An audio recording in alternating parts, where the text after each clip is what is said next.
Hi, everybody. Welcome to the second annual International eConference on Atheism. My name is Dr. Darren Slade, and I'm the president of the Global Center for Religious Research, which is hosting this year's academic conference.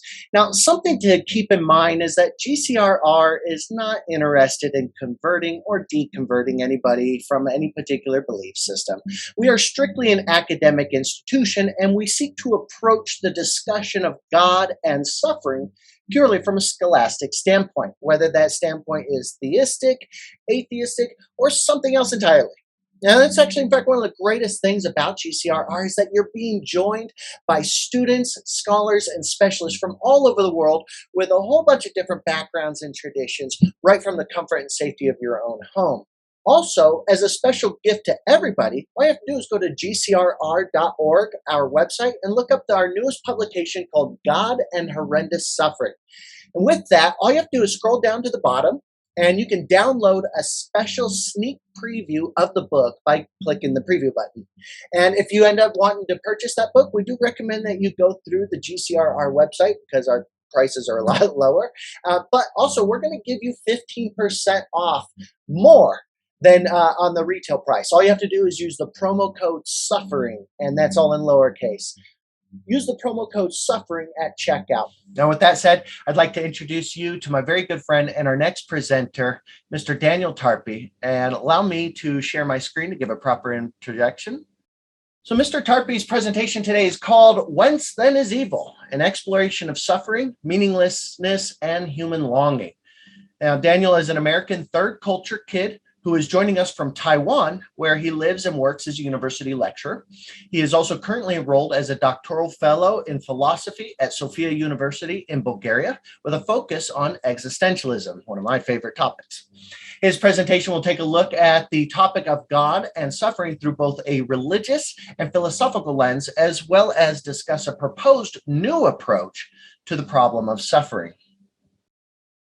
And what's great about Daniel's presentation today, he has opted to do a video presentation first, but he's going to stick around for a live Q&A session afterwards. So I will show his video, and then we will come back for the Q&A session. Good morning. My name is Daniel Tarpy, and I'm privileged to be here today speaking at this virtual conference on God and suffering. I have both an intellectual and personal interest in this topic. Although my completed academic background is in media studies and political science, I grew up in a new religious movement till around the age of 20, and my interest in religion continued to where I was accepted into both Oxford and Cambridge to study theology. But then COVID happened, and instead I decided to pursue a PhD in philosophy from Sofia University. But I have as well an emotional interest in this topic of God and suffering. All of us have suffered greatly in one way or another. Life, as the Buddhists say, is suffering. As Peterson puts it, it's the basic, irrefutable truth about the world. We want to know that there is something more to life, that there is a reason for all the suffering in the world, that it won't always be this way. The problem of suffering is not just an academic or religious problem, but it is something personal and visceral and emotional, and demands of us not just a well-worded argument, but a response that can satisfy our deep human longing for meaning. Countless books and speeches and debates have already centered around this topic, and yet here we are, and here I am adding more to this discourse. But I do so because as far as I can see, this problem has not yet been adequately answered. I'm not claiming to have solved the problem. Solving it anyways in the way of a math problem is a concern for the field of theodicy. I am not presenting a theodicy, nor am I presenting an ethics, which concerns itself with how best to respond to suffering. But I'm presenting what I believe to be a new approach, one that sees suffering not as a condition of nature, or of our attitude towards nature, that ought to be either rationalized or responded to, but rather as an incompleteness that seeks to be transmuted. Although I will discuss the problem of suffering from a theological and philosophical perspective as these fields overlap, and discuss the approaches of theodicy and ethics, my goal is an exploration of human longing, to bring into light the part of the equation that is often overlooked, our yearning for a meaningful universe, our stubborn refusal to abandon hope, and what that might say about us and our world. Can this answer this question? Let's see, but at least it could be the missing component for theodicy and ethics. So let me here just share my screen.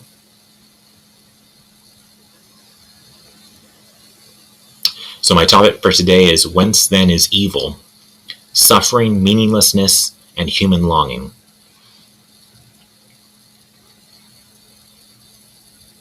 A theodicy is traditionally an argument aimed at reconciling the incompatibility between an all-loving and all-powerful God with a world seemingly filled with evil, but could as well be understood in the philosophical sense more broadly, as I do here, as an attempt at reconciling the seemingly absurd human condition with our need for a meaningful universe.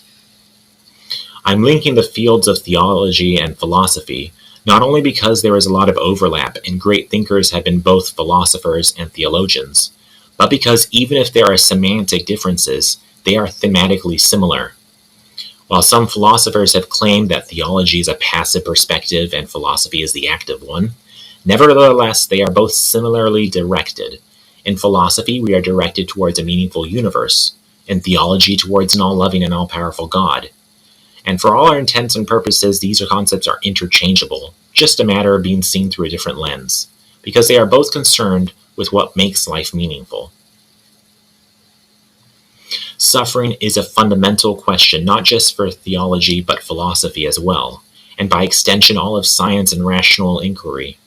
I include science precisely because science itself is predicated on certain metaphysical, irreducible assumptions, namely a belief that the world is meaningful, and that not only can we make sense of the world, but that in making sense of the world, we can change the world, we can change the very nature of the world. But suffering threatens to undo this foundation, because suffering awakens a knowledge of the absurd within us. This is why Nietzsche called nihilism the greatest single threat to humanity. Nihilism is born out of this confrontation with the absurd. The absurd is that which seemingly has the power to render life meaningless. In theology, this awakening is an awakening to the knowledge of evil. Evil threatens the very foundation of religion. An all-loving and all-powerful God makes life meaningful, but the existence of true evil would be incompatible with these attributes. In religion, we have the problem of evil. Evil is suffering that is unnecessary, pointless, gratuitous, and the world seems to be full of it. How then could there be a God that is all-loving and all-powerful, if there is evil in the world? In philosophy, particularly existentialism, we have the problem of human existence.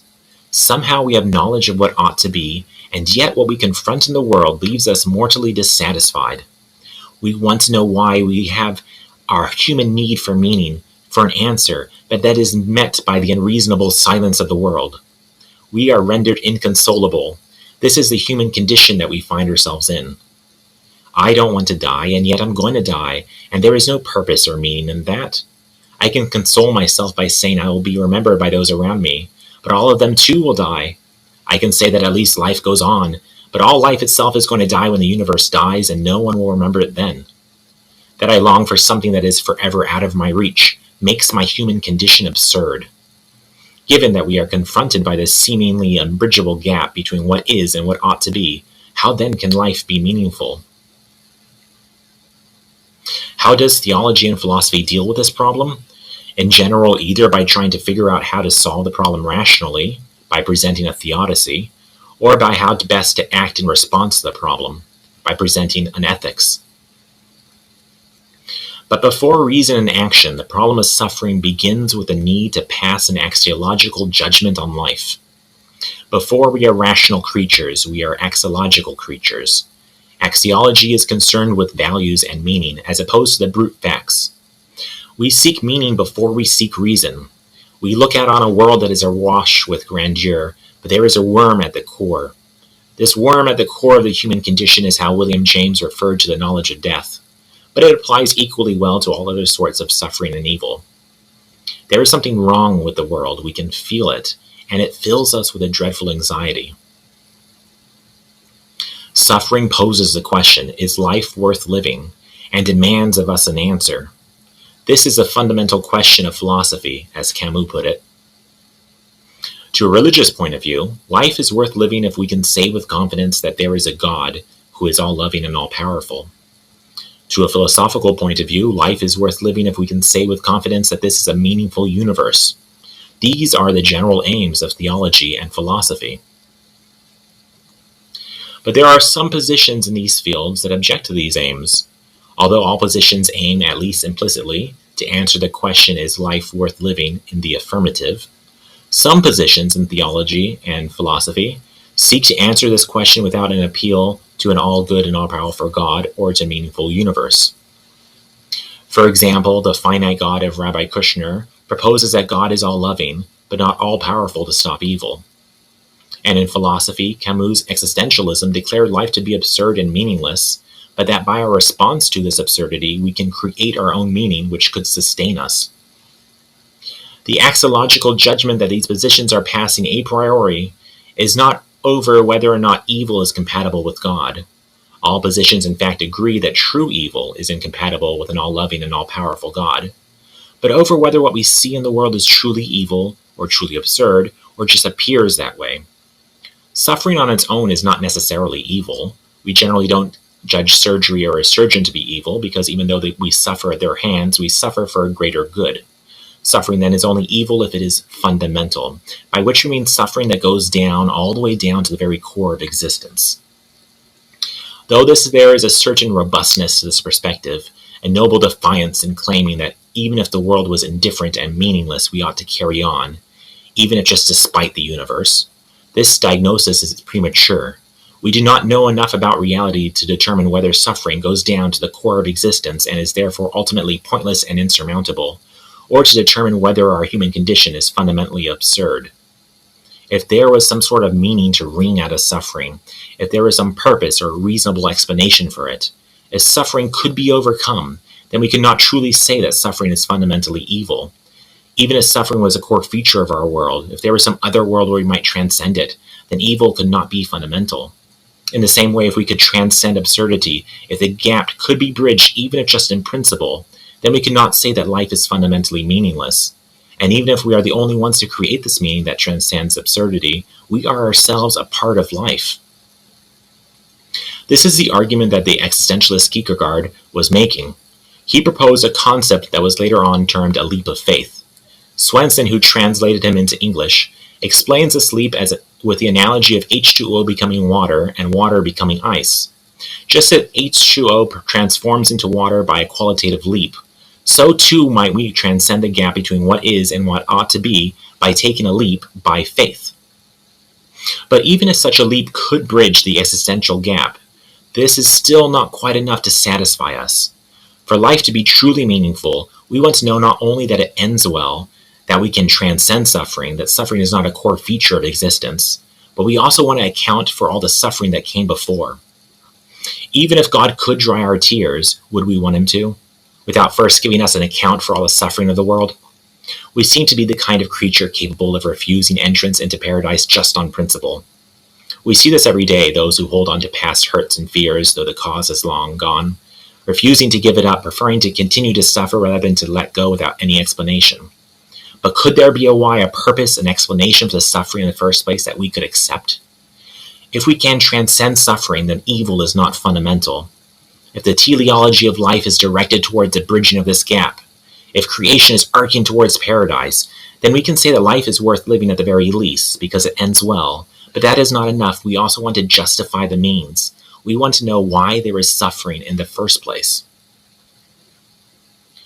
For theodicy, suffering is not pointless or not purposeless, but rather is a necessary condition either for spiritual or conscious development, or for the allowance of free will. Even Levinas, who witnessed the horrors of the Holocaust and subsequently denounced theodicy on the grounds its claims were offensive, that suffering cannot and should not be rationalized, and that we should not look for a why because there is no why, and it's offensive to the sufferer to try to come up with a why. Nevertheless, he still proposed an ethical response to suffering in which we become fully human only in suffering for the other. But the difficulty theodicy has long struggled with is that there does seem to be suffering that is truly pointless, unable to be accounted for by the necessity of allowing for free will or free process. I could be just as free in a world without death and without suffering.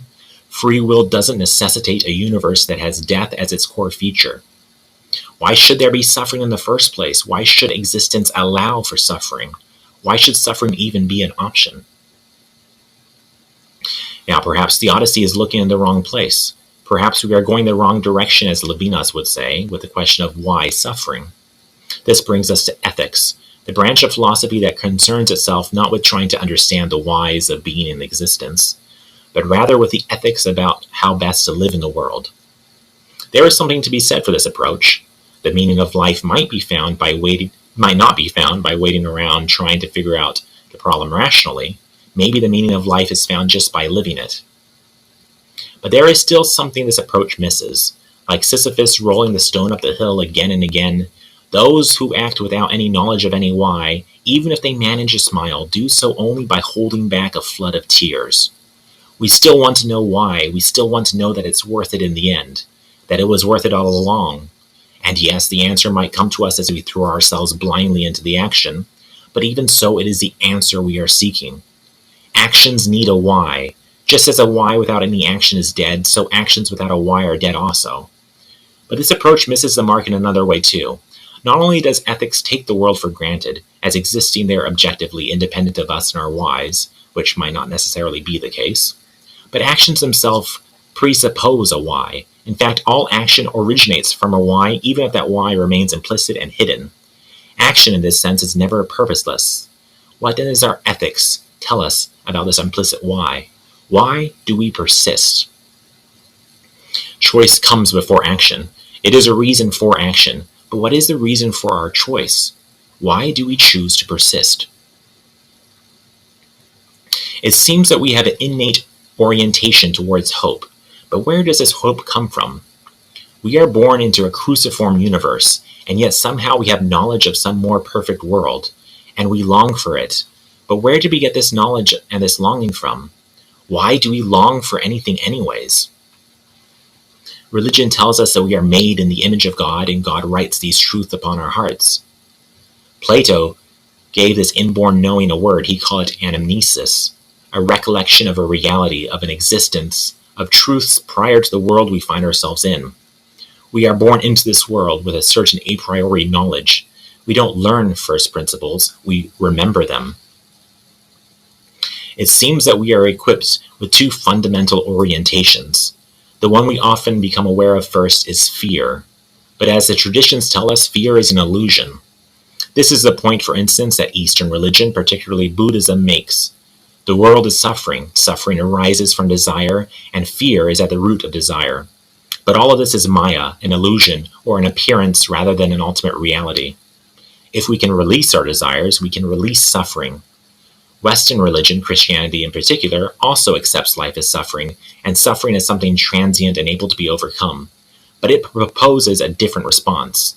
Instead of focusing on detachment as a way to see past the illusion of suffering, Christianity proposes that we transmute suffering, that we turn it into something else by going through it.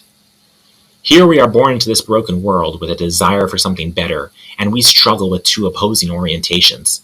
Suffering awakens this knowledge of fear, and we become afraid, and it seems that life could at any moment fall into absurdity and meaninglessness.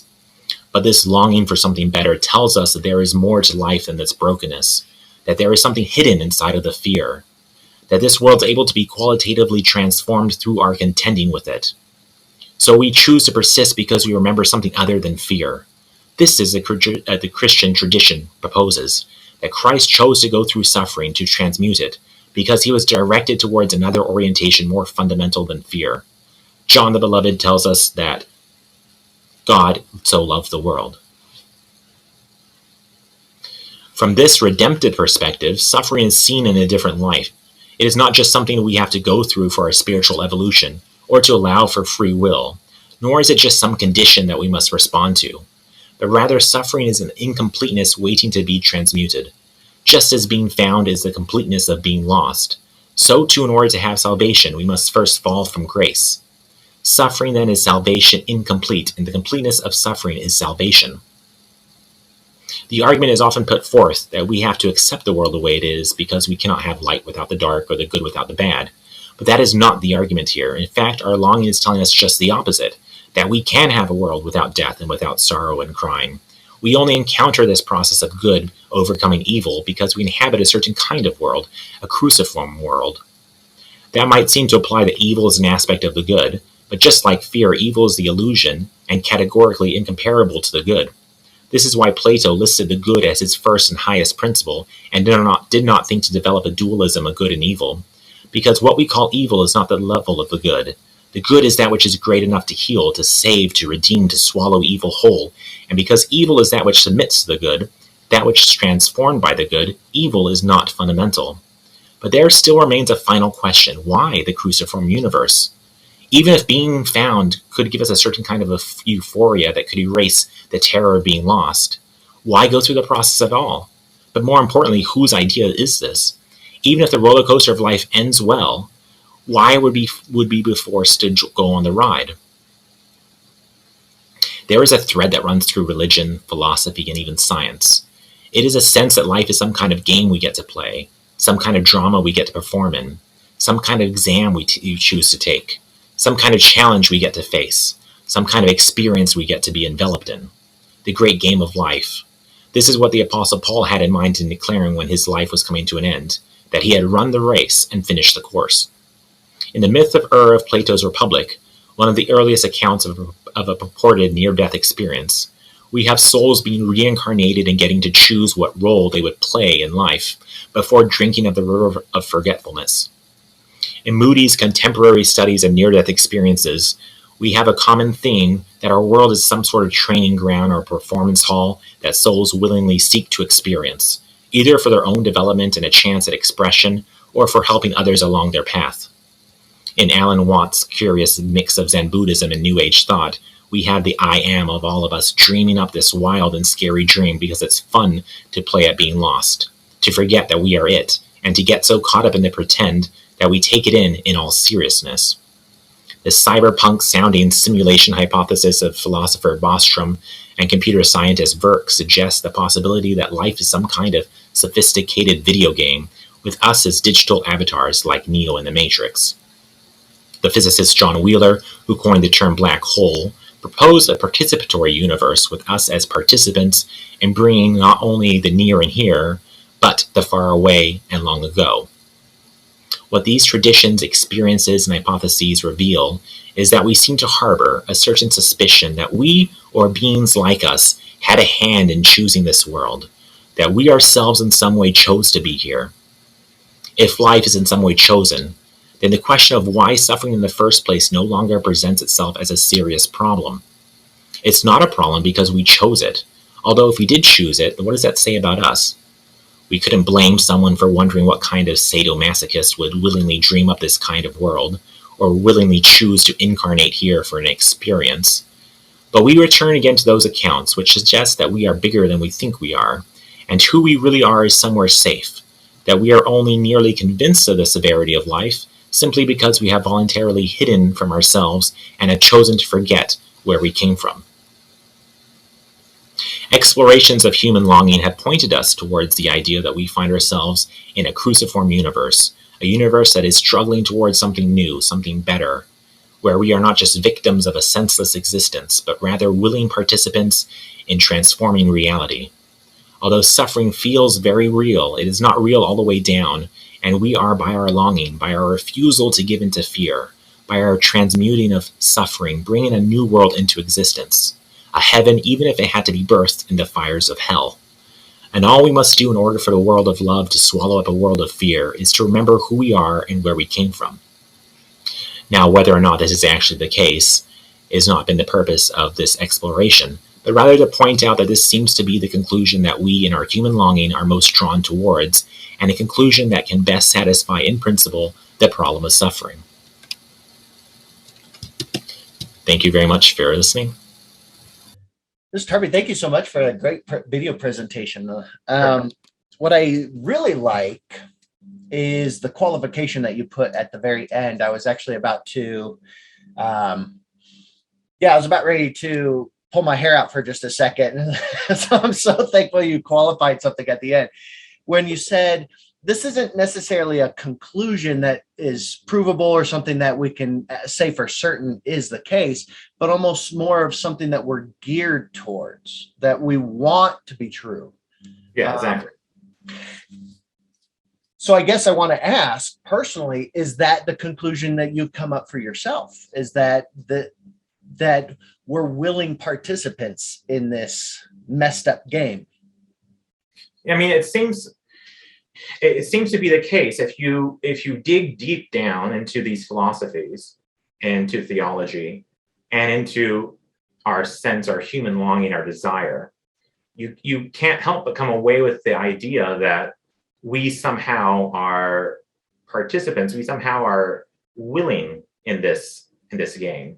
Like we have some kind of, and whether or not that's true, like you said, I qualify that. Whether or not it's true, it's not really the point of the paper. The point is that we want it to be true. For some reason, we think it's true, even if unconsciously, subconsciously, or implicitly.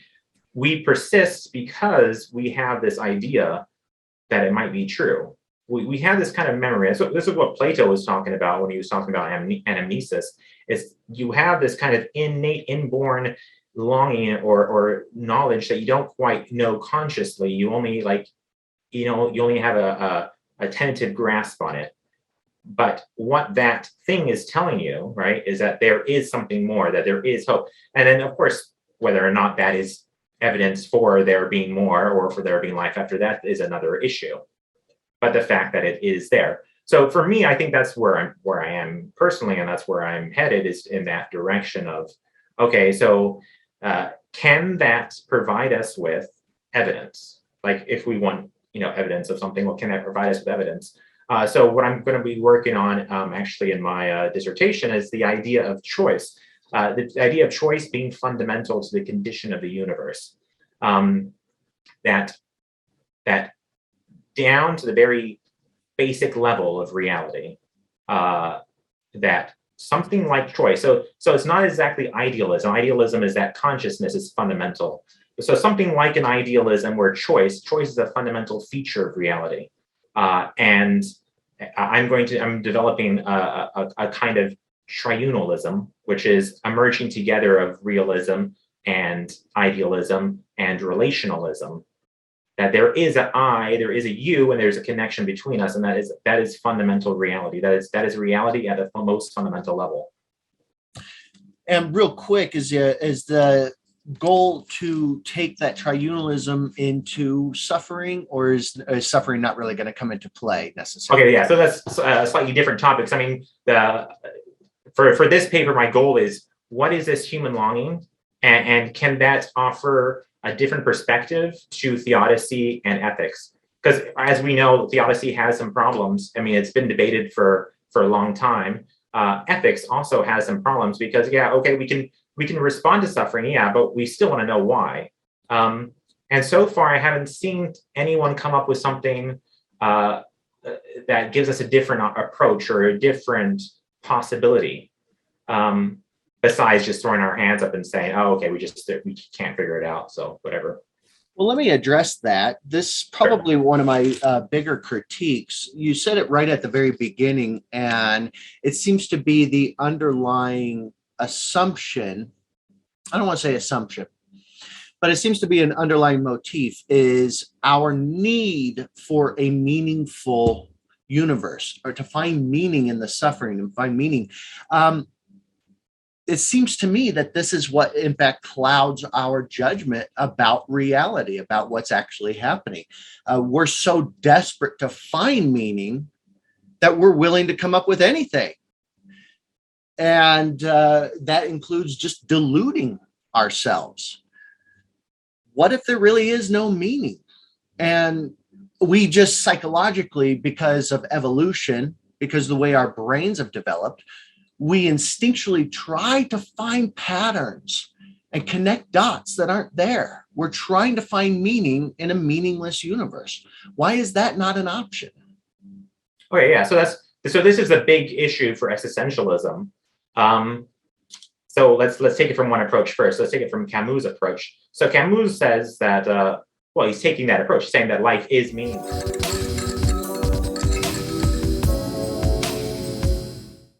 And one last thing you might want to know is that the Global Center for Religious Research has established the most comprehensive international research group to study the causes, manifestations, and treatment options for those suffering from religious trauma.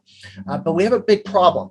See, in order for victims of religious trauma to receive help, we need to arrive at a place in our culture where religious trauma is recognized as a real mental health condition.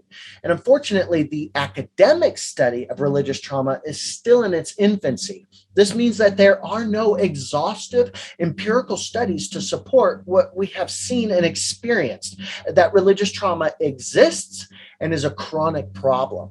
As it stands, really only anecdotal case studies have been published so far, but nothing substantially empirical. And GCRR wants to correct this gap of knowledge, and we're hoping to get your help with that. So we have set up a GoFundMe page in order to crowdsource the world's very first, most comprehensive sociological study on the existence, causes, and manifestations of religious trauma. Now, the reason we are crowdsourcing this stuff is because we were actually set to get a grant, federal grant for this research project, and then the federal government halted all funding for mental health research. So we were left holding the bag. That's why we're hoping the public can join us in this effort. All you have to do is go to GoFundMe.com and search for the phrase religious trauma sociological study, or you can click the link that I'm going to put in the chat box.